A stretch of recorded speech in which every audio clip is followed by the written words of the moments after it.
Naam, habari ya wakati huu msikilizaji wa Arusha One FM. Karibu katika Rubaa za Kimataifa. Mimi ni Abdul Nasir Mwita. Niko hapa kukujuza yale yanayojiri kote ulimwenguni, hasa mzozo wa Mashariki ya Kati. Na leo tutaanzia huko New York nchini Marekani. Balozi na mwakilishi wa kudumu wa Iran katika Umoja wa Mataifa, Amir Said Iravani, ametoa onyo kali akisema kuwa vitisho vya rais wa Marekani Donald Trump vya kuharibu miundombinu ya kiraia ya Iran ni ukiukaji wa wazi wa sheria za kimataifa. Katika barua aliyomtumia katibu mkuu wa Umoja wa Mataifa Antonio Guterres na rais wa Baraza la Usalama la Umoja wa Mataifa siku ya Jumanne, Iravani alitaka hatua za haraka zichukuliwe kufuatia kile alichokiita tishio la wazi na linaloongezeka kutoka kwa kiongozi huyo wa Marekani dhidi ya Jamhuri ya Kiislamu ya Iran. Tishio hilo linakuja baada ya Trump kuchapisha ujumbe katika mitandao ya kijamii siku ya Jumatatu akidai kuwa ikiwa makubaliano na Iran hayatapatikana hivi karibuni, Marekani italipua na kuangamiza kabisa miundombinu muhimu ya kiraia. Maeneo yaliyotajwa ni pamoja na mitambo ya kuzalisha umeme, vituo vya mafuta, kisiwa cha Karg ambacho ni kituo kikuu cha kusafirisha hadi 90% ya bidhaa za mafuta za Iran, pamoja na mitambo yote ya kusafisha maji ya bahari. Hii si mara ya kwanza kwa Trump kutoa vitisho kama hivyo. Mnamo Machi 21, alitishia kupiga na kuangamiza mitambo ya umeme ya Iran, akianzia na ile mikubwa zaidi, kulenga miundombinu ya kiraia kwa makusudi kwa lengo la shinikizo la kiuchumi, adhabu ya pamoja au nia ya kutisha idadi ya watu. Ni ukiukaji mkubwa wa sheria za kimataifa za kibinadamu na ni sawa na uhalifu wa kivita, Iravani alisisitiza katika barua hiyo. Balozi Iravani ameuomba Umoja wa Mataifa kulaani vitisho hivyo bila kusita, kuchukua hatua zote muhimu kuzuia utekelezaji wake na kuifanya Marekani iwajibike kwa matokeo yoyote yatakayotokana na vitisho hivyo. Aidha, Iran imesisitiza kuwa ina haki ya msingi ya kujilinda dhidi ya kifungu cha 51 cha mkataba wa Umoja wa Mataifa. Iravani ilibainisha kuwa Jamhuri ya Kiislamu itachukua hatua zote muhimu na zinazostahili kulinda mamlaka yake, uadilifu wa ardhi yake na maslahi yake muhimu ya kitaifa dhidi ya mashambulizi yoyote haramu. Katika barua nyingine, Iravani alilaani mashambulizi ya Marekani na Israel dhidi ya ofisi za Umoja wa Mataifa mjini Teheran, akiyataja kama ya kikatili na ya kinyama. Alimtaka Guterres kuhakikisha ulinzi na kutovunjwa kwa heshima ya majengo ya Umoja wa Mataifa katika nchi zote wanachama. Tukisalia katika mzozo huu wa Mashariki ya Kati, msikilizaji, sasa tuelekee kule Teheran. Kiongozi wa mapinduzi ya Kiislamu Ayatollah Sayyid Mojtaba Khamenei amemtumia ujumbe maalum katibu mkuu wa Hezbollah Sheikh Naim Qasim, akisisitiza kuwa Jamhuri ya Kiislamu ya Iran itaendelea kutoa msaada usioyumba kwa harakati za upinzani dhidi ya kile alichokiita adui Marekani na Mzayuni. Katika ujumbe huo uliotolewa na Hezbollah siku ya Jumatano, Ayatollah Mojtaba Khamenei alibainisha kuwa sera ya Iran inaendelea kujikita katika msaada wa kudumu kwa upinzani dhidi ya wapinzani wa Kizayuni na Marekani. Aliongeza kuwa msimamo huo ni mwendelezo wa njia iliyowekwa na viongozi waliouawa kishahidi Ayatollah Said Ali Khamenei na aliyekuwa katibu mkuu wa Hezbollah Said Hassan Nasrallah. Ayatollah Mojtaba Khamenei alisisitiza kuwa kusimama kidete na kwa uthabiti mbele ya maadui wakubwa wa umma wa Kiislamu, yaani Marekani na utawala wa Kizayuni, ilikuwa miongoni mwa sifa kuu za imamu aliyeshahidi, akimrejea Ayatollah Ali Khamenei. Alieleza kuwa historia ya upinzani wa Kiislamu imesheheni mapambano, ujasiri na kujitolea, ambapo viongozi wa harakati hizo walitoa maisha yao kutetea umma bila kuogopa tishio lolote.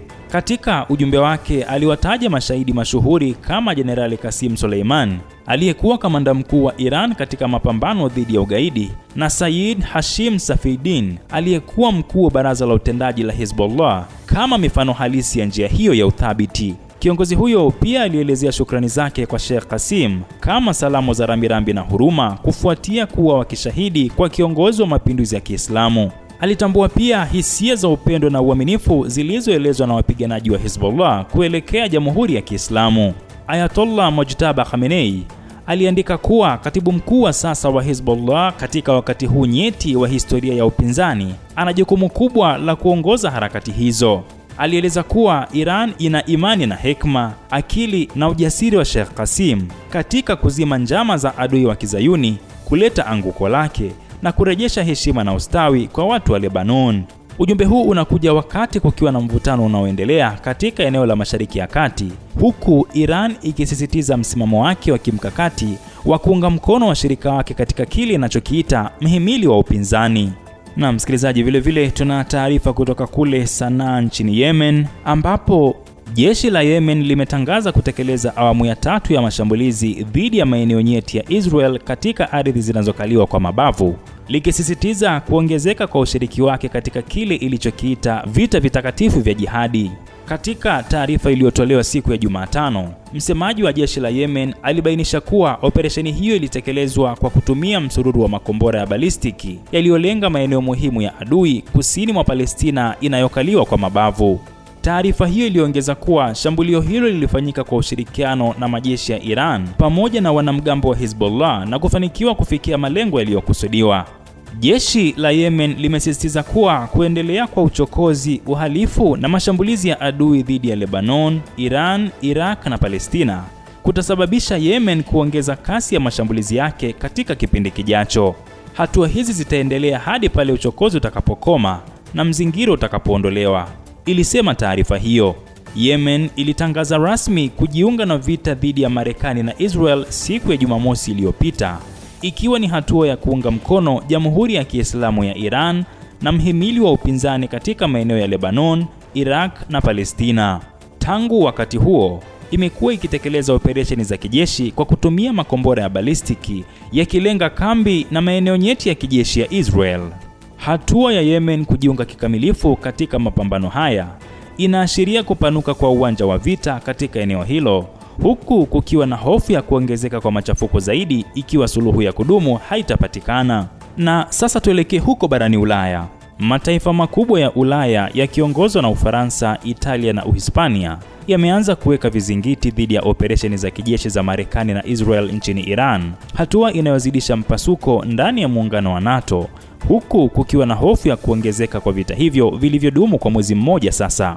Uamuzi huu wa mataifa ya Ulaya umekuja wakati rais wa Marekani Donald Trump akizishambulia nchi hizo kwa kile alichokiita kutokuwa na msaada katika vita hivyo. Trump amewahi kuyaita mataifa washirika wa NATO kuwa ni waoga kutokana na kukataa kwao kuunga mkono mashambulizi ya Marekani na Israel dhidi ya Jamhuri ya Kiislamu ya Iran.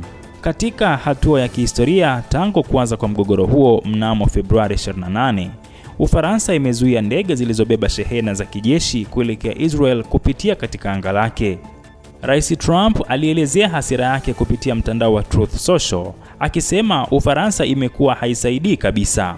Vyanzo vya kidiplomasia vimebainisha kuwa Israel ilitaka kutumia anga la Ufaransa kusafirisha silaha za Marekani zitakazotumika katika vita dhidi ya Iran. Kufuatia hatua hiyo, Wizara ya Ulinzi ya Israel imeishutumu Ufaransa kwa kukwamisha uhamishaji wa zana za kijeshi na kutangaza kusitisha ununuzi wote wa zana za ulinzi kutoka nchi hiyo. Nchini Italia, serikali imekataa kutoa ruhusa kwa ndege za kijeshi za Marekani kutua katika kambi ya anga ya Sigonella huko Sicily, ingawa waziri wa ulinzi wa Italia Guido Crosetto amekanusha kuwepo kwa mgogoro na Washington. Amesisitiza kuwa matumizi yoyote ya kambi hizo nje ya makubaliano yaliyopo yanahitaji kibali maalum. Kwa upande wake, Uhispania imekuwa mstari wa mbele kukosoa mashambulizi hayo. Waziri Mkuu wa Uhispania Pedro Sanchez amekuwa mmoja wa wakosoaji wakubwa wa operesheni za Marekani na Israel, huku waziri wa ulinzi Margarita Robles akisisitiza kuwa Uhispania itaruhusu matumizi ya kambi zake kwa ajili ya ulinzi wa pamoja wa NATO pekee na si kwa ajili ya vita nchini Iran. Uingereza pia haikusalimika na lawama za Trump, ambaye aliishutumu kwa kukataa kushiriki katika kile alichokiita kuiondoa serikali ya Iran. Trump alitoa pendekezo la kejeli kwa Uingereza na mataifa mengine yanayokabiliwa na uhaba wa mafuta kutokana na kufungwa kwa mlango bahari wa Hormuz, akiwataka wawe na ujasiri na kwenda kuchukua mafuta hayo kwa nguvu. Mpasuko huu unakuja wakati ambapo Ujerumani inayohifadhi kambi kubwa zaidi ya Marekani barani Ulaya, ambayo ni kambi ya Ramstein, ikiendelea kuruhusu matumizi ya kambi hiyo, ingawa rais wa Ujerumani Frank Walter Steinmeier amewahi kutoa maoni kuwa anaamini vita hivyo ni haramu. Hali hii inaashiria changamoto kubwa kwa uongozi wa Marekani katika kudumisha umoja wa washirika wake wa Magharibi, huku mataifa mengi ya Ulaya yakionyesha wasiwasi kuwa vita hivyo havina msingi wa kisheria wa kimataifa na vinaweza kusababisha maafa makubwa zaidi ya kiuchumi na kibinadamu. Tukirejea hapa barani Afrika, msikilizaji, milipuko mikubwa imetikisa mji wa Bujumbura, mji mkuu wa kibiashara wa Burundi, siku ya Jumanne jioni kufuatia ajali ya moto uliosababishwa na hitilafu ya umeme katika ghala la silaha la jeshi lililopo eneo la Musaga.